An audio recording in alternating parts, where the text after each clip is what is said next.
Oke, shalom semuanya. Apa kabarnya? Semoga semua belum bosan ya melihat wajah Kak Joshua. Oke teman-teman, sebelum kita mulai ibadah hari ini atau sharing firman hari ini, yuk kita sama-sama bersatu di dalam doa. Bapa dalam surga, terima kasih buat hari Minggu yang begitu indah, begitu cerah. Kami bersyukur. Dan hari ini Tuhan, kami mau sama-sama belajar lagi dari kebenaran firman-Mu. Roh Kudus, kiranya Engkau mendidik setiap kami supaya kami bisa mengerti, memahami, dan yang paling penting bisa melakukan firman-Mu. Berbicara ya Tuhan, di dalam nama Tuhan Yesus. Haleluya. Amin. Nah, teman-teman, adik-adik semua, hari ini Kak Joshua ingin membawakan satu tema, yaitu tentang jangan takut. Atau bahasa Inggrisnya no fear. Wah, kalau teman-teman atau adik-adik mungkin tahu dulu ada merek baju namanya No Fear.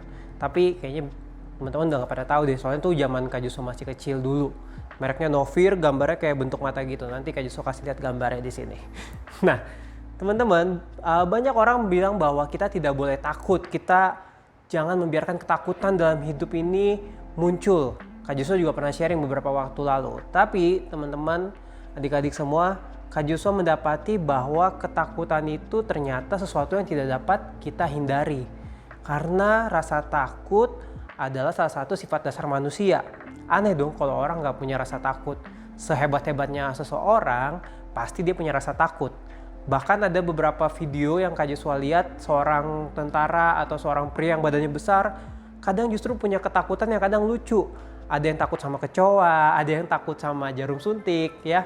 Pasti teman-teman adik-adik semua pernah nonton lah di Instagram atau di TikTok atau di aplikasi apapun yang kalian lihat, pasti ada video-video lucu seperti itu. Nah, hal ini membuktikan bahwa manusia tidak dapat lari dari ketakutan. Karena rasa takut adalah bagian dalam hidup manusia itu sendiri. Nah, ada satu tokoh di Alkitab yang kalau kita lihat sejarah hidupnya, dia ini orang yang no fear. Dia soalnya tidak punya ketakutan. Dia berani banget. Bahkan ketika seluruh bangsa Israel ketakutan, hanya dia dan satu temannya lagi yang tidak takut. Wah, kalau Kak Joshua udah dengar kasih ceritanya tadi, teman-teman pasti udah tahu.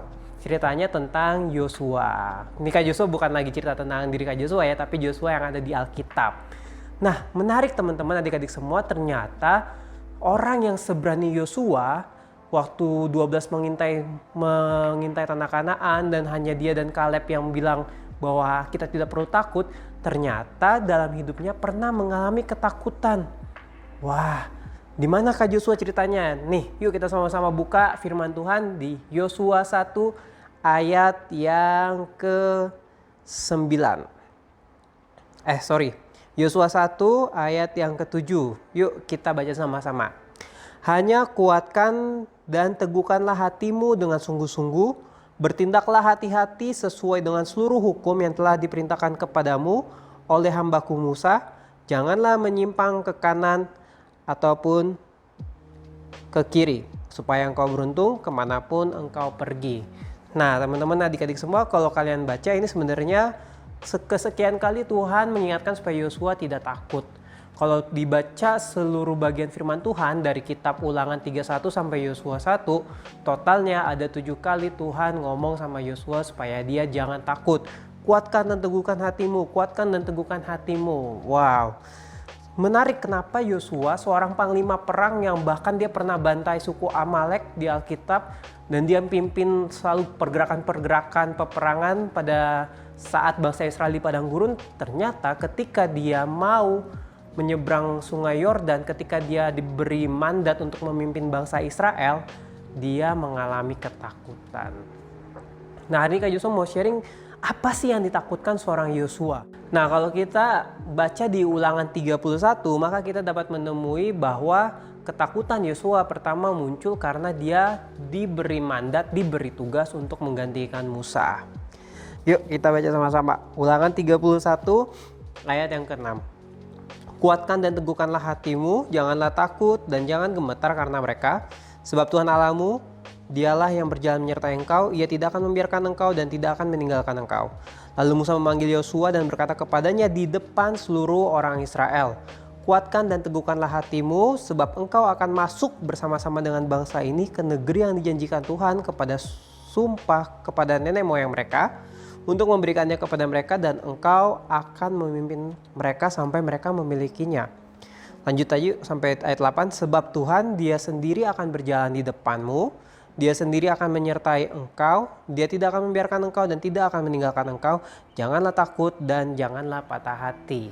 Nah, teman-teman, kalau kita baca di sini sebenarnya Musa pengen bilang ke orang Israel bahwa nih Yosua yang akan pimpin kalian ke tanah Kanaan. Nah, apa yang membuat Yosua takut? Yang pertama karena dia harus menggantikan Musa. Kita tahu Musa itu adalah sosok yang agung, sosok yang mulia bagi bangsa Israel. Bahkan ada penafsiran yang bilang bahwa kalau misalnya Musa yang pimpin bangsa Israel menyeberangi sungai Yordan, bisa jadi orang Israel itu memberhalakan Musa karena begitu agungnya, begitu orang menghormati Musa. Dan mungkin bagi Yosua yang sekalipun dia sering bersama-sama dengan Musa, itu menjadi beban bahwa dia harus punya karakter yang sama, punya karisma yang sama, aura yang sama, supaya bisa jadi pemimpin yang hebat seperti Musa. Padahal teman-teman, dengar ini baik-baik bahwa setiap orang punya ceritanya masing-masing, setiap orang dibentuk unik sama Tuhan. So, kamu nggak perlu atau kita nggak perlu menjadi sama seperti pendahulu kita nggak perlu sama seperti orang tua kita nggak perlu sama seperti kakak kita. Mungkin ada di sini yang punya kakak yang kakaknya lebih cemerlang daripada dia kelihatannya, mungkin punya banyak bakat, mungkin berprestasi, dan kamu sering melihat diri kamu begitu kecil, begitu tidak punya bakat seindah kakakmu. Hey, dengarkan ini bahwa Tuhan yang menciptakan kamu, Tuhan yang bentuk kamu unik, Tuhan punya cerita yang khusus, yang unik, yang indah buat kamu. So, jangan takut, jangan khawatir tentang masa depan kamu karena Tuhan punya ceritanya sendiri tentang kamu, buat kamu. Tuhan punya cetak biru sendiri tentang hidupmu. So guys, teman-teman, balik lagi ke Yosua. Mungkin Yosua saat itu memiliki ketakutan bahwa dia tidak bisa sekompeten Musa. Dia tidak bisa memiliki karakter-karakter atau melakukan mujizat-mujizat seperti Musa.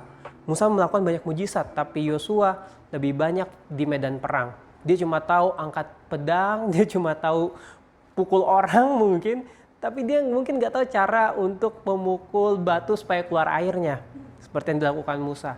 Dan itu membuat Yosua merasa tertekan karena mungkin dia pikir dia harus bisa seperti Musa. Dia harus menggantikan sosok yang begitu agung, sosok yang begitu keren, sosok yang begitu diidolakan bangsa Israel. Dan kali ini dia harus maju di depan memimpin bangsa yang begitu besar. Nah, selanjutnya apa sih yang membuat Yosua takut? Yang membuat Yosua takut yang kedua, kita tahu bahwa bangsa Israel mungkin pernah melewati berbagai peperangan dengan suku-suku tertentu di padang gurun, dan sekarang Yosua harus memasuki tanah perjanjian, tanah Kanaan. 40 tahun yang lalu Yosua mengintai waktu dia masih muda. 40 tahun yang lalu waktu Yosua mengintai tanah Kanaan, dia bilang bahwa sekalipun di sana banyak raksasa, kita tidak perlu takut. Tapi teman-teman, kondisinya sekarang 40 tahun setelah pengintaian tersebut. Bisa jadi Yosua sudah sekitar umur 80 tahun. Kita nggak tahu umurnya berapa, Alkitab tidak mencatat jelas. Yang jelas Yosua sudah tua. Dan sekalipun mungkin dia punya energi yang sama karena orang-orang dulu katanya punya kekuatan yang lebih banyak daripada kita. Jadi umur 80 masih muda katanya, masih punya kekuatan anak muda. Tapi tetap teman-teman, kita nggak bisa menyangkal bahwa usia mempengaruhi kekuatan kita, usia mempengaruhi cara pandang kita tentang dunia. Dan saat itu mungkin Yosua mengalami ketakutan karena dia dulu raksasa yang dia lihat bukan apa-apa. Sekarang dia mulai mikir gimana cara mengalahkan raksasa-raksasa tersebut. Bisa jadi saat itu Yosua mengalami ketakutan karena dia harus menghadapi bangsa-bangsa yang lebih besar. Dan teman-teman, kita memasuki musim yang baru. Kita memasuki fase new normal yang bahkan diprediksikan akan terjadi seumur hidup kita, sepanjang sisa hidup kita di dunia. Kak Yosua menganalogikan atau boleh dibilang ini semacam cocok logi, tapi yang Kak Yosua lihat adalah ada kemiripan antara kisah Yosua menyeberangi Kanaan, tanah yang baru, tanah perjanjian, dengan fase kita transisi dari kehidupan yang normal menuju kehidupan yang new normal. Kita akan memasuki dunia yang baru, season yang baru dalam hidup kita, dan mungkin kita mengalami ketakutan. Karena generasi kalian, Kak Joshua harus akui, memiliki tantangan yang lebih besar daripada generasi Kak Joshua, daripada generasi orang tua Kak Joshua dan pendahulu-pendahulu kita. Kalau dulu di generasi Kak Joshua dan orang tua kita, mungkin pekerjaan itu jelas bentuknya. Ekonom, dokter, artis segala macam tuh jelas, atau tim administrasi dan lain sebagainya. Tapi di masa new normal, tantangannya adalah kita tidak hanya bersaing dengan manusia lain, tapi kita juga bersaing dengan teknologi.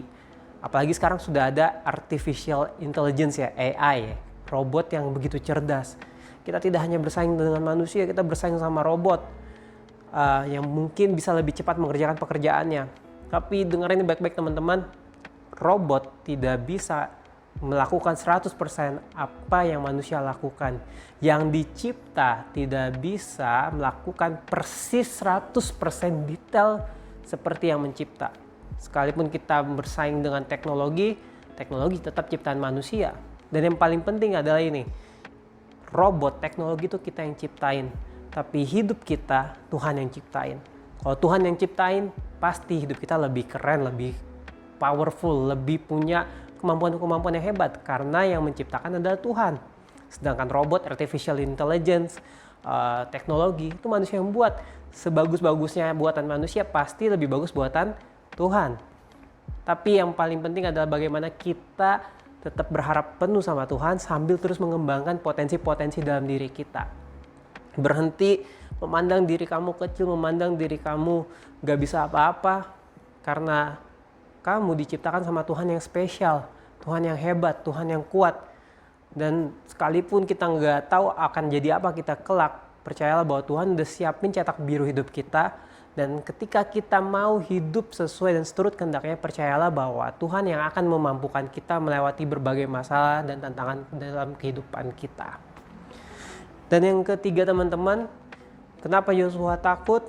Kita lihat tadi pertama karena dia harus menggantikan Musa. Yang kedua karena Yosua harus menghadapi season yang baru dalam hidupnya dan dia sudah tidak lagi muda. Dan yang ketiga yang Yosua dapat adalah mengapa Yosua mengalami ketakutan, supaya Yosua bisa menguatkan orang lain. Ini yang menarik teman-teman, dari Yosua yang begitu takut menghadapi masa depannya, yang berulang kali Tuhan harus ingatkan sama dia. Dari Musa yang nguatin, kuatkan dan teguhkan hatimu, kuatkan dan teguhkan hatimu. Bangsa Israel juga ngomong sama dia, kuatkan dan teguhkan hatimu. Sampai Tuhan sendiri ngomong langsung sama dia, Tuhan berfirman sama dia, kuatkan dan teguhkan hatimu. Dan tahu nggak teman-teman apa yang terjadi?